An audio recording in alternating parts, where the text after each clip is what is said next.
Hi అండి. Today మనం బిర్యానీ తయారు చేసుకుంటున్నామండి. దీనికి నేను కొత్తిమీర, పుదీనా తీసుకున్నాను.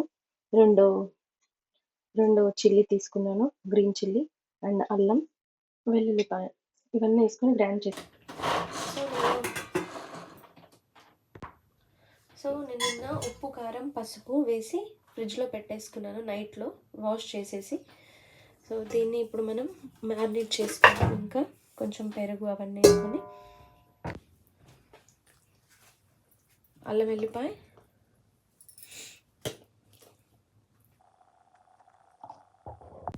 స్టార్టింగ్లో మనం గ్రీన్ చట్నీ పట్టుకున్నాం కదా అదండి, లెమన్, యోగర్ట్,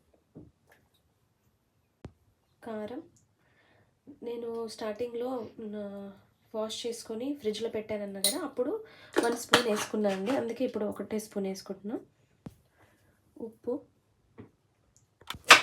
ధనియా పౌడర్,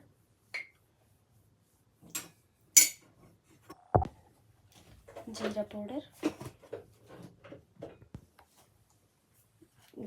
గరం మసాలా దినుసులు, గరం మసాలా అండ్ బిర్యానీ మసాలా అండి, ఫ్రైడ్ ఆనియన్స్ అండి. సో దానంతా కలుపుకున్న తర్వాత నెయ్యి వేసుకుంటున్నాను. నెయ్యితో కూడా కలుపుకోవాలి.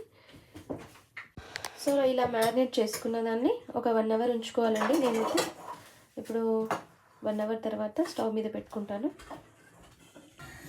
సో మింట్, కొరియాండర్, ఇట్లా వాటర్ తీసుకొని మింట్, కొరియాండర్, సాల్ట్ వేసుకున్నాండి. వేస్తానండి. బిర్యానీ ఆకు, చెక్క, లవంగం, మసాలా, షాజీరా, బిర్యానీ ఆకు, కొంచెం అల్లం వెల్లిపాయ. సో ఇలా మరిగేటప్పుడు రైస్ వేసుకోవాలండి.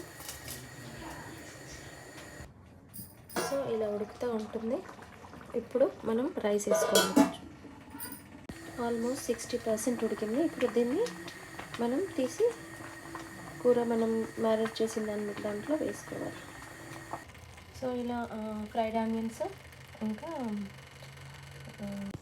సాఫ్రాన్ అంటే కుంకుమ పువ్వు వాటర్ ఉంటాయి కదా, ఆ పైన వేసుకొని ఇలా పెట్టేసుకున్నాండి. ఇప్పుడు లిడ్ క్లోజ్ చేసి ఎలా అవుతుందో చూద్దాం. సో చూద్దాం.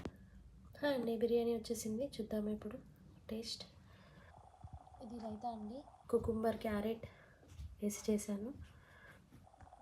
ఇలా ఒకసారి బిర్యానీ ట్రై చేయండి ఎలా ఉందో.